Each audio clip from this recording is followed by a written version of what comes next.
Yeah, my name is Mike, and I'm really happy to be here with you today.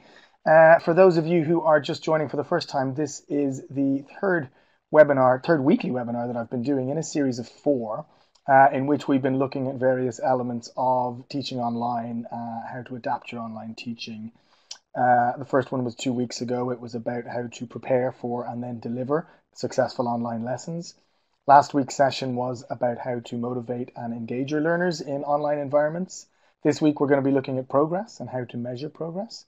And next week we're going to be looking at how can you kind of engage and motivate your learners to be learning in between course periods. So let's assume you might be taking a summer break soon. What are you going to ask your learners to do in the break so that they don't maybe get rusty, and they can come back into September, October with a good schwung, so to speak. So that will be next week. But today we're here to talk about how to measure progress. Last couple of weeks, I've done a survey at the beginning to get a rough idea of where you teach, what your teaching context is. I'm going to mix it up a little bit today. I'm going to ask you to put into the chat field instead. What do you do? What has brought you here this evening? Are you a teacher? Are you a trainer? Are you like a school manager or owner? Are you something else? Do you teach in Volkshochschulen, Berufsschule, university, private language school, private students, in companies, all of the above? Give me a quick shout out and a bit of info in the chat box, and I'll do my best to get a feeling for it as it flies up, and so can the rest of you get a feeling for who's here. People from Austria, German capital. Oh, I need to scroll down. That's exactly it. Secondary schools, freelancer, teacher, Volkshochschule, freelancers, Volkshochschule, Berufskolleg, teacher, trainer, and supervisor, university, IHK, VHS, FH. I love all these abbreviations. Language school in Switzerland. Brilliant.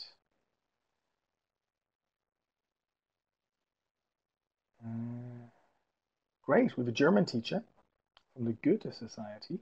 So, so actually on that subject, although I'm speaking in English and speaking about the context of teaching English, pretty much all of the ideas that I'll give you tonight and gave you in recent weeks and will give you next week can be applicable to any language that you might be teaching. I will use some examples from the course books I've been involved in writing, but that doesn't mean you can't apply any of these ideas to your own teaching context as well.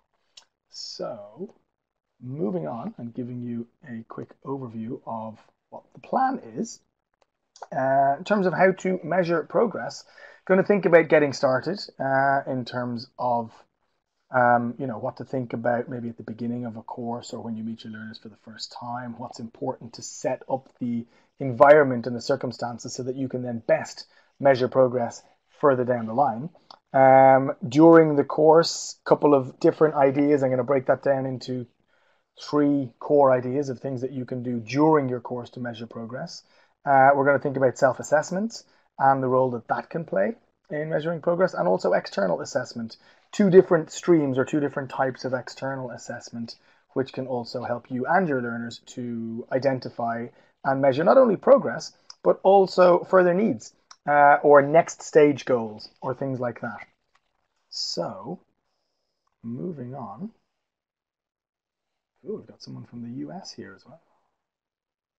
Great. Anyway, so moving on. Thinking about, activity examples. As I mentioned before, I'm going to use a few examples focusing from books that I've been involved in writing with Cornelissen. They are all business English focused, but as I said before, you can apply pretty much all of these ideas to your own teaching context and other books that you might be working with as well. I think the idea of any, or the crux, the important thing with any idea that I might have or that you might get from peers or colleagues here in the chat field as well is focusing on relevance, practicality, and stuff that's easy to implement. A webinar or a session which is going to be overly complex with lots of things that are difficult to implement is going to be less value to you. So I've focused on easy things. easy things to just introduce and implement with your students, with your learners. So thinking first, getting started, is in order to successfully measure progress, you need to have a clear handle on what the starting point is. How can we know how far we've come if we don't know where we've come from, let's say? So this is why a needs analysis is really, really important with your learners. Whether you're working in a one-to-one environment or in a classroom environment, if it's a fixed syllabus or not, it's important to be able to establish some kind of benchmark so that you know this is the starting point. And the example here is a questionnaire that you can get the learners to actually go through themselves and identify what they need English for in their jobs, what they need English for now, what they will need English for in the future.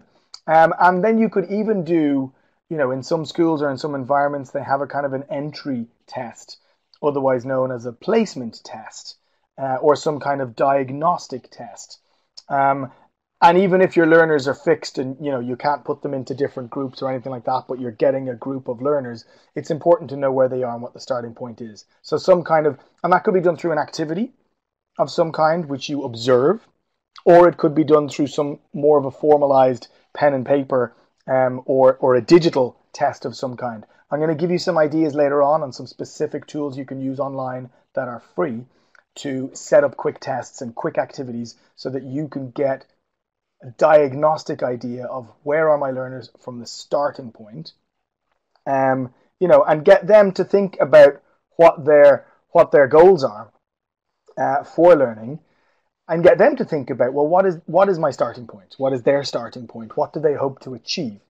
And if anyone ever says, I just want to get better, or I want my English to be better, I want to go from B1 to B2, I wouldn't accept that. I dig a little deeper and say, well, look, what exactly does that mean?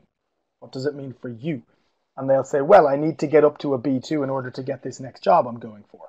Or I need to get to a B2 in order to get into university, to the course that I want to do. And B2 is an arbitrary number, basically. It speaks about specific skills. So let's dig into the skills behind that.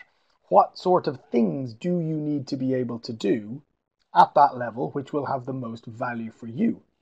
And then they might say, okay, well, at the moment, I can kind of make arrangements for things on the phone, but I couldn't really have a negotiation with someone. I find that really difficult. I'd love to up my confidence levels in that thing. Or at the moment, I can kind of do a presentation when I'm just presenting information to people, like about my department or my team or a sport or a hobby or something like that. But I'd love to be able to really convince people, to influence people with my topic. So not only information communication, but actually influencing a shift in behavior or a shift in mindset of the people that you're speaking to. So this is, these are just two quick examples of a difference in meeting skills or presentation skills moving up the levels. So digging into that a little deeper with your learners can really help you identify what are your goals in specific terms and not just in numerical terms around grading systems. So the key point here is identify the starting point, set some kind of a benchmark, be able to identify what the goals are, and also from your learners, asking them, well, how will you know you're on the right track? What will success or what will progress look like? And what will ultimate goal achievement look like? And, get them to define that for you or ask them together to explain it. How many of you use, let's say, as standard, some kind of entrance test or diagnostic test? I'll admit in my own teaching context, I didn't have that opportunity often, so I more went down the needs analysis route once the course had started. I can see a bunch of people typing in. I need to keep scrolling down this chat field. Yeah, okay, loads of people are saying me. Yeah, some don't want to take one, someone said. It depends on the target audience. Yeah, some people might not want to take a test for fear that it's then being logged or saved somewhere. And maybe they're thinking, well, look, I'm doing this course to improve my English. I don't want to show you what it's like right now in case that comes back to haunt me later. So, yeah, so in that context, maybe a needs analysis discussion is going to be more likely and more realistic. So, my teaching and training context is in business English, so it's usually with business people and usually in companies. And so maybe that also explains, like one of the people in the chat field has mentioned, that maybe some people don't want to take a test at that level, which is why I kind of more veer down the needs analysis route. Yeah, and you need to also be careful of creating false hopes for people. It's important to be realistic about setting achievable goals as well. And what does achievable mean? What does realistic mean? And you can even discuss that with them as well. When they set a particular goal, you can say, well, look, how realistic is it? Do you think that you'll get there? What sort of work will you need to do in order to get there? Because that's the other thing, is there may often be a perception that the teacher is the knowledge owner and the knowledge giver and has some kind of a magic injection that they can just inject language ability into their learners. And if I come to this course and I do no homework and I do no other autonomous learning or anything like that, I will go up a level. And that, our learners also need to be kind of made aware about how realistic or unrealistic their expectations are, especially at the goal setting phase, because if you're not clear about that in the beginning and then later on they think you're going to get them somewhere and they don't get there, then that can also backfire on you. So this is why the starting point is really important when it comes to teeing everything up for the best environment and circumstances for success, but also for making progress.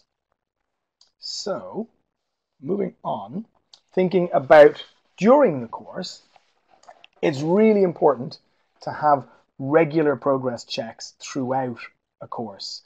There are many environments where people will think that there's going to be a test at the end of the course, and that's kind of what they focus on, and maybe that's the only thing that happens as well.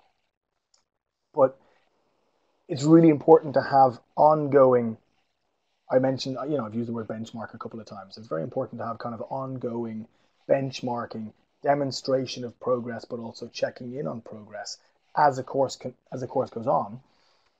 Because if there's a need for a course correction in any way, then it's better to do it mid-course rather than realize at the end of the course, we should have changed our focus halfway through and we didn't. Or to just reconfirm the goals with everybody and to check, these are the goals we identified at the beginning of the course. Are they still valid? Are these still the goals that we're aiming for? And kind of, do we want to continue on this track? So I'm going to pause just for a second. I don't know if anyone can hear an echo. I ever so slightly can. And so I'm going to just try and turn down the other device that I've got off. Sorry about that. So you might see that there's two Mike Hogans in the Veranstalter section. That's because I've got my mobile in the room as well, just in case my laptop drops out of the room, that I can pick up my mobile and keep going. That's a little virtual training trick for you there. Always good to have a backup, because technology can go wrong, stuff can go wrong, and you'll be more likely to fix it if you're calm and you've anticipated it. But I could hear a little echo coming from that, so I just kind of turned that down or turned it off.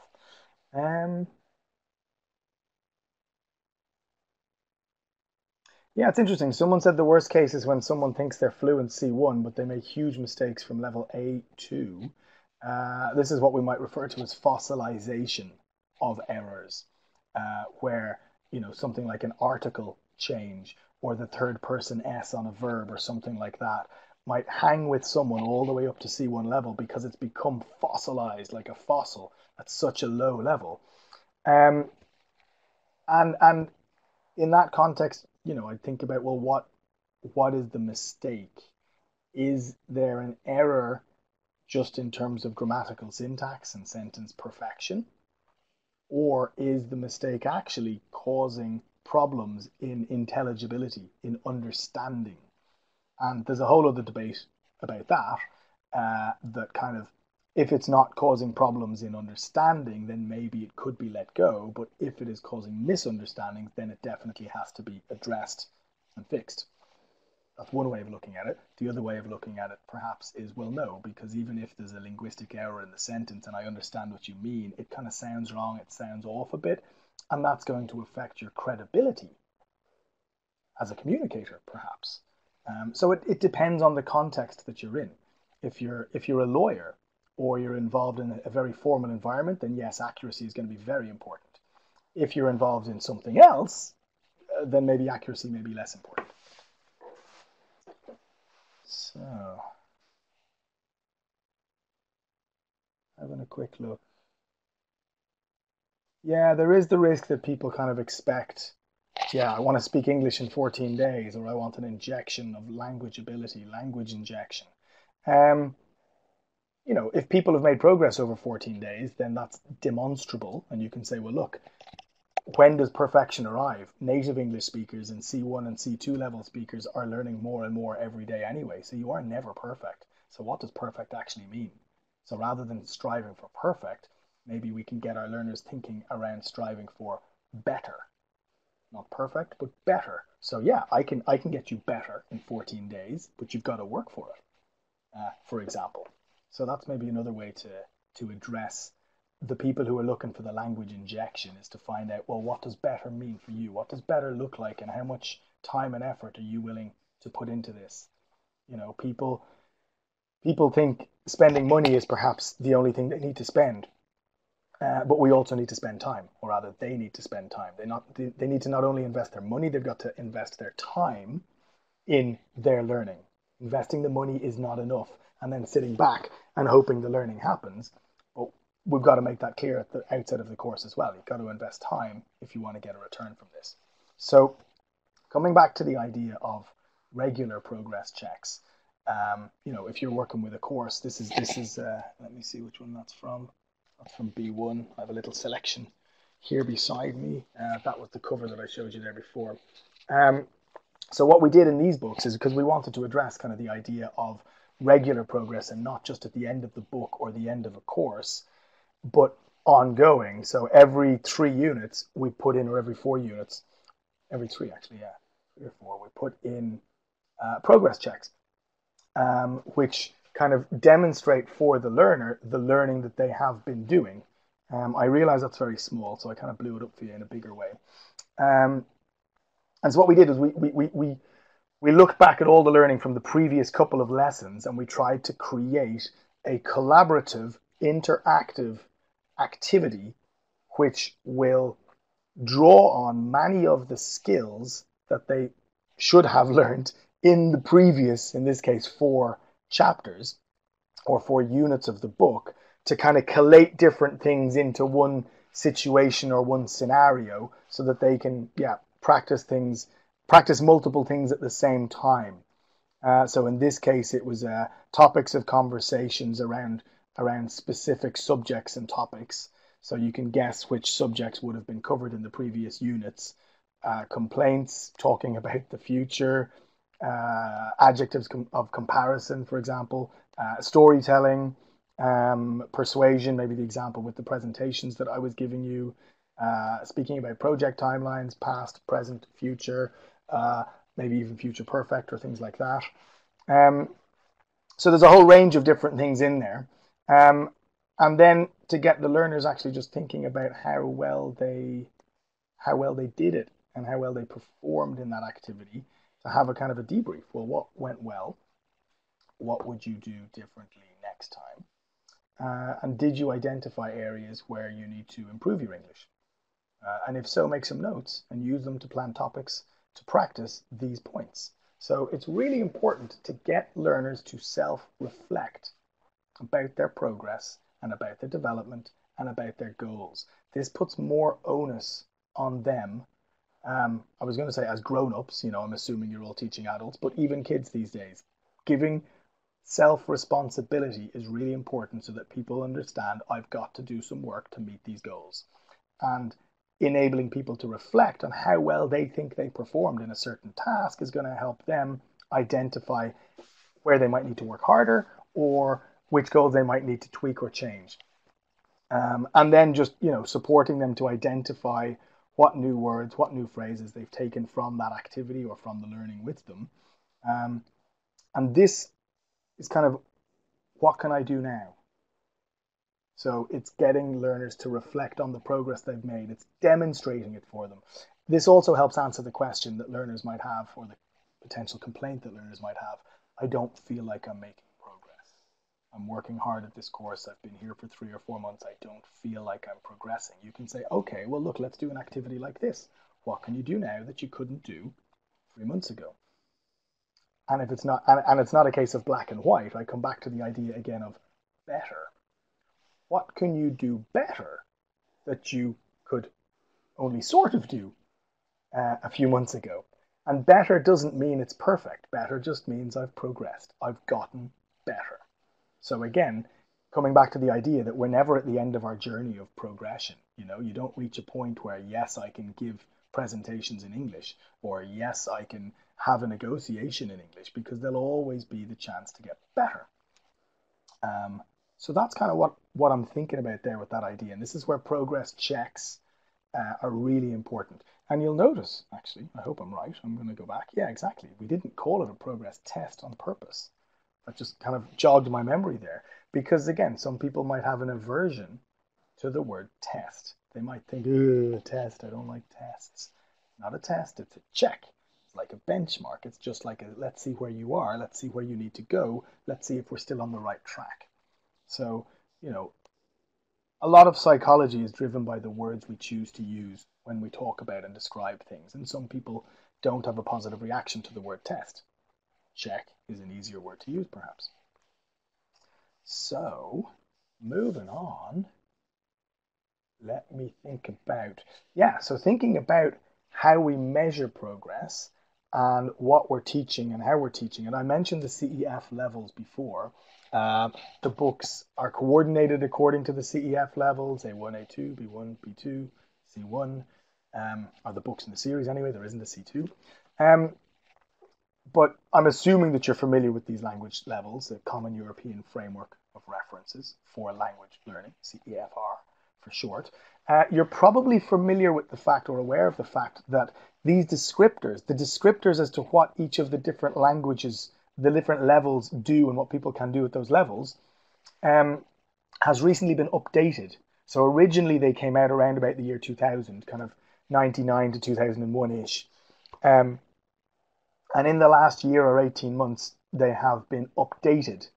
And so I want to show you a short video. This is a video that I would show to my learners about how the language levels have been updated and how that is impacting the world of work, or rather how changes in the world of work have impacted the CEF, and that's why it's been updated. So this is a short video from one of the books that I wrote to actually address this topic with learners, so to get them thinking about their goals and what they need to do to perform and to progress. So if you bear with me just a sec, see if I can get this. There it is. Oh, it's over there. Okay. All right. Drag it in. Yep. So I will say, if for any reason you can't hear this and there might be an issue with your sound at your end, don't worry, because this session is being recorded, so you will be able to catch up on the recording later and watch it later. Okay?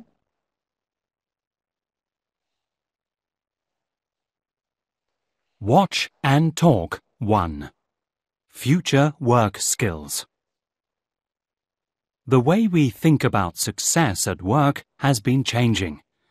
Perhaps unsurprisingly, it is now widely accepted that technical skills and knowledge are not enough to succeed.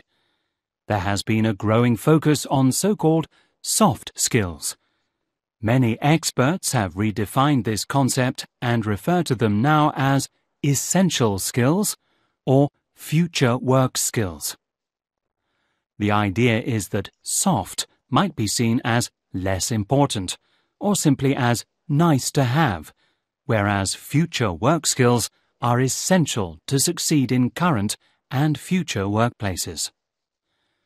These include skills for collaborating and problem solving, the ability to work in teams and to influence others, social and emotional intelligence, cross-cultural competency, creativity, adaptability, flexible thinking, and so on. In language learning, the framework of language levels, such as B1, B2, and so on, has updated its descriptors for language and communication. The 4 skills of reading, writing, speaking, and listening have been revised, and the framework now talks about the 4 modes of communication: reception, production, interaction, and mediation. It is this 4th mode, mediation, which looks at the future work skills we've been talking about. Mediation brings together all the active language communication skills: collaboration with others, processing information, and solving problems. It is the ability to communicate across languages and cultures, as well as across media. What does that mean in practical terms? Mediation is about how good a person is at collaborative interaction with others, thinking about concepts and ideas, managing interactions, delicate situations and disputes, as well as dealing with multicultural situations. So, how future-proof are your work skills? Do you have strong mediation skills in your first language? Are you able to communicate in English in a similar way?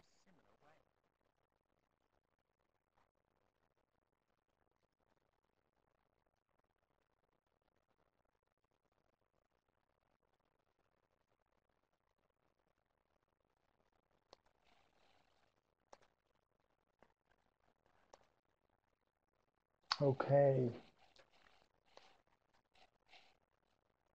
Okay. So I wanted to show you that for multiple reasons. One is to get you thinking about the changes to the CEFR and the kind of switch in mindset from reading, writing, speaking, and listening to reception, production, interaction, and mediation. This is it's really important to get your learners' mindsets around that as well, so that they don't kind of come in and say, well, look, I need to improve my ability to write. I would say, why? What type of communication do you need to write with and write for? Let's think about that. Is it to just produce communication, or is it to really interact with others? Are you writing reports, or are you communicating in emails? Or are you maybe getting involved in a chat stream of some kind, which might involve multiple people, and then the need to mediate or interpret meaning from context and things like that. So there's a lot of ways that you can dig into the CEF using the new approach to the descriptors, and also showing your learners a video like that or talking through something like that with them can just help raise awareness, and that can also help them assess or reassess their goals and the progress that they're making. So I kind of also say that to bring us back to a point someone made a few moments ago around fossilized errors and bringing these A2 level errors with them up to C1, depending again on the context. If they are not causing offense to anyone and they are not taking away their own credibility or taking face from themselves, and everything that they're saying is understandable, then I would maybe focus on other areas of error that might have higher priority. But that's not to say that errors are always okay and acceptable and you shouldn't correct them. It's going to have to be context-based, Somebody has just posted the link to YouTube where you can find that video. So thank you very much to the person who did that. Also, I wanted to post, here's one I prepared for you earlier. There is a link to the Cornelissen YouTube channel and the list of all the different playlists that are on that channel. There's also a playlist in there for Business English if anyone's interested, but there's lots of other playlists in there as well for Deutsch, for English in the Grundschule, for lots of different things, Pädagogik. There's loads and loads of videos on the Cornelissen YouTube channel, so I'd encourage you to have a look at those to get some resources as well. But anyway, so coming back to the idea of interactive activities, one of the core elements of mediation is collaborative interaction with others. And so moving on to the next kind of section of the webinar, this is during your course, ideas to measure and assess progress, building that together with this idea of collaborative interaction with others. There are a number of things that you can do during your course. Okay, you can do things in a structured and guided way. For example, role plays. So you've come partway through your course, you've been practicing something for a couple of weeks, in maybe a more controlled environment. You want to give your learners a guided way to practice what they've learned. A role play is a really good way to do that because it reduces risk a little bit for them because they're playing a role. So it's not necessarily them who is saying the things or putting themselves out there or maybe even putting themselves at risk of making mistakes because they're playing a role.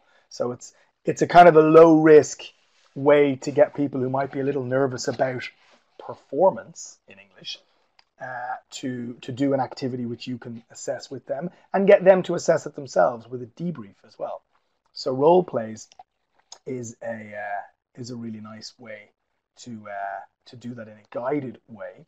The same with task-based learning approaches. So this is maybe where you put your learners into small groups of 2, 3, or 4, and you give them a particular task which they then have to collaboratively communicate on in order to produce some kind of output. So coming back to my previous idea, that could be to prepare to give a presentation about something. So collaboratively, they'll have to define the content, the topic, the beginning, the middle, the end, maybe who's going to do which part, maybe what's the main objective of the presentation, and then deliver it. Or it could be to design something like a new way of working in their department or a new map for the building or something, basically a task. It's task-based as opposed to kind of flow or content-based. So you're not necessarily prescribing the way they do something. You're just asking them to do a task. And then you can observe how the interaction happens, what sort of language they're using in order to do that task. And then ideally, they'll be using language that you will have practiced with them in the recent weeks. From the example of the progress check a few moments ago, one of them in there was about dealing with complaints. So the task could be to deal with a complaint that is first made in a written format and then in a spoken format. So it could be an email that's followed up by a phone call, and you get the learners to role play that as well, for example. It's kind of linked in a bit with role plays. Another one would be debates. So you pick a subject that may or may not be controversial. You divide your learners into groups. You divide the groups into subsections so that they can decide, well, look, who's going to go first, second, third, and fourth, and you get them to debate against each other. Now, the subject that you choose will be key here. If it's relevant to what you've been learning over the previous weeks, and it kind of, in order to do it successfully, they will need to use the language, the vocabulary, the grammar that you've been learning with them, then that's a way for them to perform in context. And these types of assessments, I think, can be more fulfilling for a learner, or for some learners, than an actual, a test per se, like a fill in the gaps, fill in the boxes written test in the formal structured sense. And also, just because you can fill in and complete a paper test doesn't mean that you can actually perform in the real world when then you need to do it. While activities like these are more real world oriented. So they get the learners ready to actually do that performance rather than just filling in things on a piece of paper. You can also do more free, by free activities, I mean kind of unguided, unstructured So things like simulations, where they're less structured than a role play because you're not giving people roles, but you're still assigning them a situation or a scenario to act out. Usually in a simulation, or the difference between a simulation and a role play, is that in a role play they're playing a role that you've been given them, so that they've been given. So you're giving them their opinion and you're telling them how to get through the situation. A simulation, in many cases, you're just asking them to be themselves. Be you. The opinions you have are your own, and get through the situation yourself in a way in which you would do that in a real context. So this might work quite well if you're working with a group of people who are maybe colleagues who work in the same working environment, because then they can more realistically simulate. If you don't, and you're in maybe a Volkshochschule environment, you could set up a scenario where one person simulates and is themselves. The other person has to play the role of their counterpart. So the person simulating might have to brief the other one on what role they actually need to play. But either way, it's an interactive, active, collaborative activity, so that you can assess actually not only input progress, but performance progress. We've got project-based learning. So this is, it's a little like task-based learning, but it generally will run over a number of lessons, a number of weeks, rather than just a particular task in a particular lesson.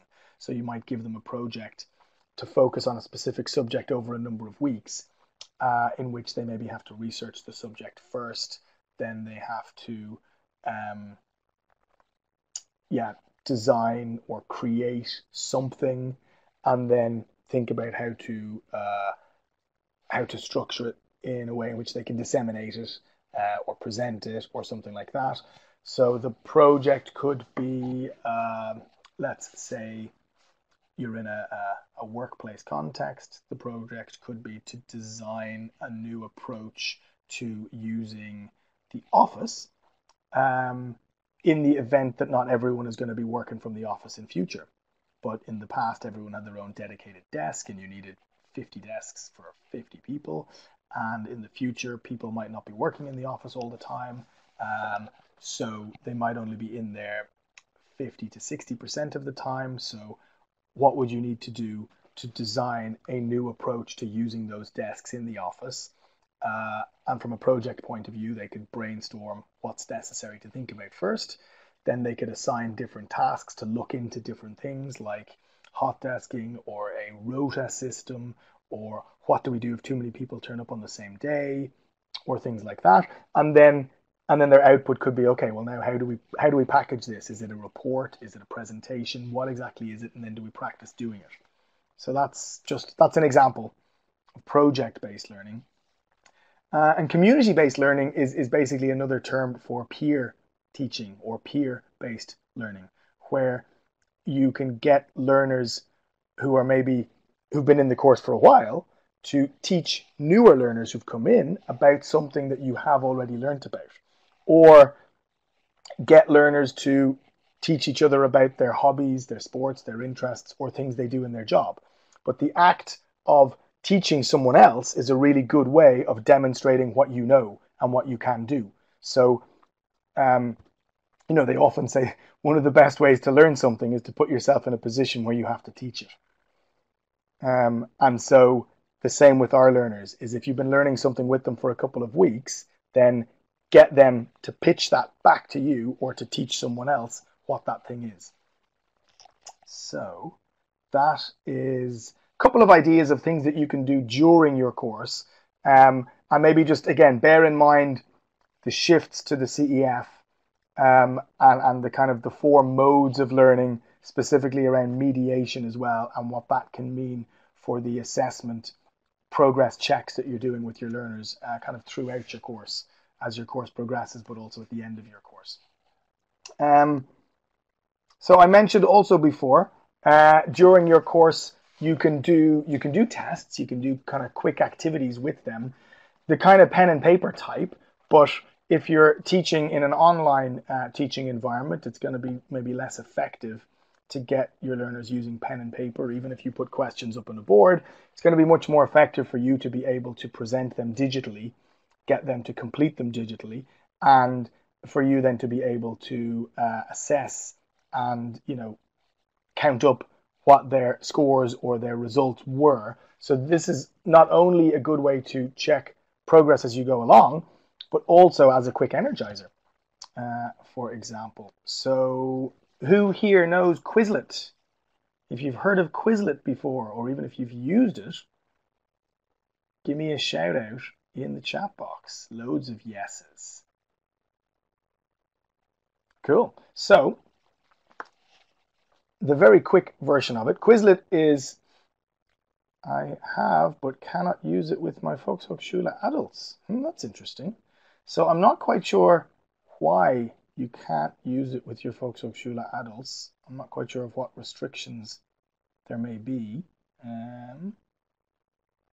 They don't want to use online stuff. Okay, so it's not to do with the Volkshochschule saying, no, you can't use this, but maybe more about your learners. Okay, so if you've got learners who don't really want to engage in online stuff, maybe you could start with something else. So first of all, to tell you guys about Quizlet, those of you who haven't heard about it, it's a tool that you can use to create quizzes and flashcard tests and things like that. It's really good for vocabulary and kind of knowledge around subjects. You can create a free account. You can also set up what you might call public quizzes or public Quizlets. So if you go on to Quizlet and you search for a specific topic, maybe another teacher somewhere else on some other place in the world has created a quiz already around that topic. So there's a ready-to-go quiz for you to share with your learners. So for example, any of the people who've said yes here, if you have any public quizzes on your Quizlet account, feel free to share them in the chat field for anyone else to use for themselves or with their students. So that's Quizlet. Next one is Mentimeter. Mentimeter it's quite different to Quizlet. It's not a quizzing tool. It's more like an online survey tool. Again, you can create one really quickly and easily. It's a lot faster than Quizlet, and it's free as well. And you can use it to survey your learners with questions like, how do you feel you are progressing on the course from a scale of 1 to 10? Or what's your favorite part about this course? And you give them a choice of 5 things. And it's really, really easy for them to access the questions. They just go to menti.com. They put in a short code of around 5 or 6 digits into it, and they get straight to your survey. And then you can screen share that survey so that in real time when they're answering, you can see you and they can see the results of the class in terms of identifying where they feel they're progressing, where they feel like they'd like to do more work. So it's a really good way to do a quick survey with all of your class. Do the goals need to change? Are we progressing? Are we on track? What's the hardest thing about the course? There's loads of things that you could ask, and they're really quick and easy to set up.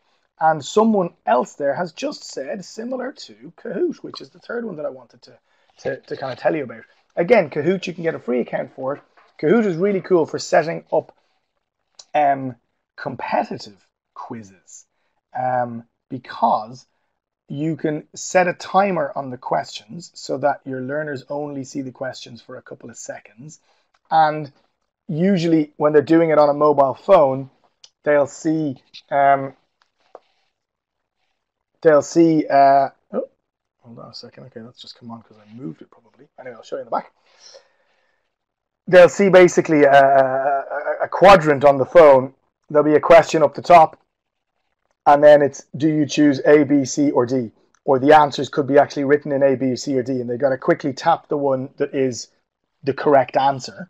And then at the end, they get the results, not only their results, but where they stand on the leaderboard. So you can create a little league table, a little leaderboard to create a bit of competition amongst people as well, if you want to. You should try out all 3 of them, even with your friends personally. I use them with my friends just to make quick, fun quizzes and things like that. And so to come back to the person who said, I can't get my learners to do stuff online, they won't go for it. I would suggest starting maybe, so Mentimeter is a surveying tool. If you think you can get them to do a survey of some kind, go with that. If you want to challenge them in a kind of a fun, gamified sort of way, go with Kahoot. Quizlet is more for kind of, let's say, vocab sets or knowledge sets.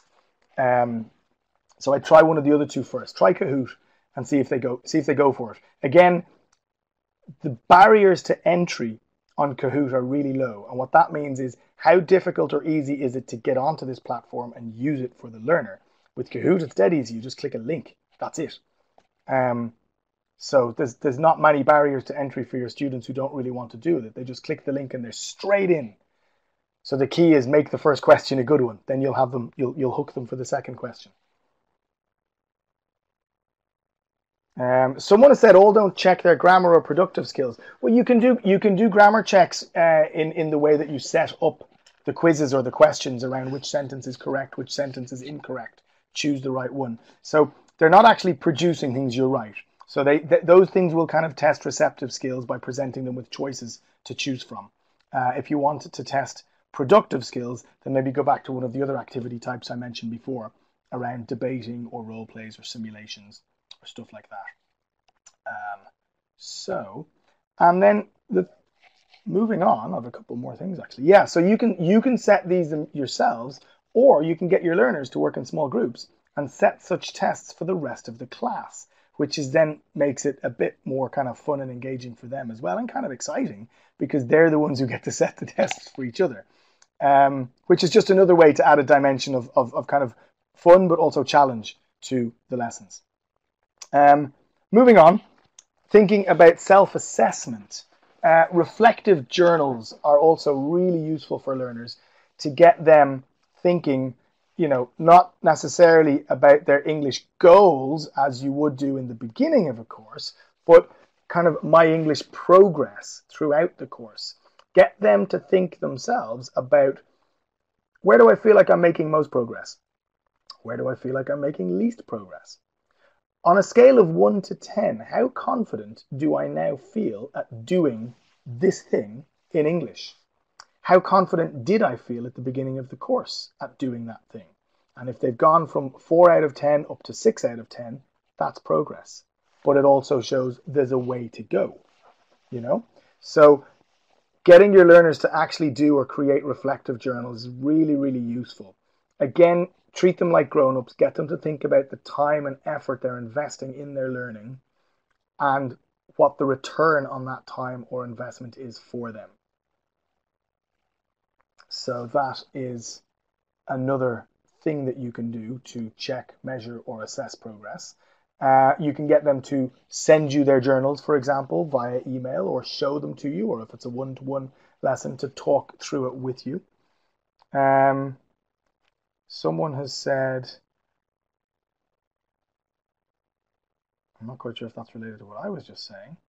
Someone said, I want to read, I don't want to write a diary. So, so it's not necessarily, it depends on how you pitch it to your learners. You don't necessarily have to call it a diary. You don't have to pitch it a diary. You don't have to call it a journal. You can just say, write some reflections. You can say, tell me what you think. What are your thoughts? Someone's asked, what tools would you recommend? There's different ones, but it comes down to how much you'd want to share it or not, and in which way you'd want to share it. It might be something that's more beneficial for them to just do themselves on their own computer, just using a Word document or something like that. And then if they want to share it with you, they can share it, via email. It depends on the extent of what they're sharing as well. They could write their reflections themselves, and they could capture out 2 or 3 main points of reflection about where they feel like they're progressing most or where they feel like they're progressing least, and then they could stick them on a kind of a sticky board, like a virtual sticky board. There's one called Lino-It, which they could use. It's like a wall that you can put post-it notes on, and anyone can put them on it. So everyone could put on their own post-it notes virtually to identify where they think they're progressing most or least, and that can also be a steer for you, not only on individual progression, but also on maybe the whole group. If they all collectively feel like they are hitting their goals in some area but not in another, then that's a signal for you to spend a bit more time on the other one. Like Padlet. Someone else just mentioned Padlet. Yeah, exactly. Padlet's a good tool for that as well. So we've got self-assessment in reflective journals. And then we've got external assessment, which is the last point that I was thinking about. in terms of assessment and also input. And for that, I'm talking about, you might have heard that the term in business or in corporate context around 360-degree feedback. Basically, what this means is looking at the context in which that person needs to communicate in English and getting feedback from those people. So this means going beyond the realms of your course. If it's a business English course, you want to see how can you or how can they, and again, I'd encourage them to do it because you want to put self-responsibility into their own hands and take away the idea from them that the teacher is responsible for everything, including the learning injection and all of that. But get them thinking about how can they get feedback from their peers and their colleagues, or from their line manager, or even from people outside of the company, from their customers or suppliers or business partners, specifically those they might have a good relationship with. And to basically say, look, I've been learning English. I've been trying to improve in these things. Could you give me some feedback on what your experience is with me in these areas over the last couple of months? And ideally, they will get some positive feedback, maybe a mix of positive and what we would call developmental. I don't believe in negative feedback. I don't believe the concept exists, because anything that is not positive is something I can work on. It's something I can develop further. So it's also about framing what you're asking for when you're asking for feedback. What am I doing well? What can I do better? Where are my areas for development?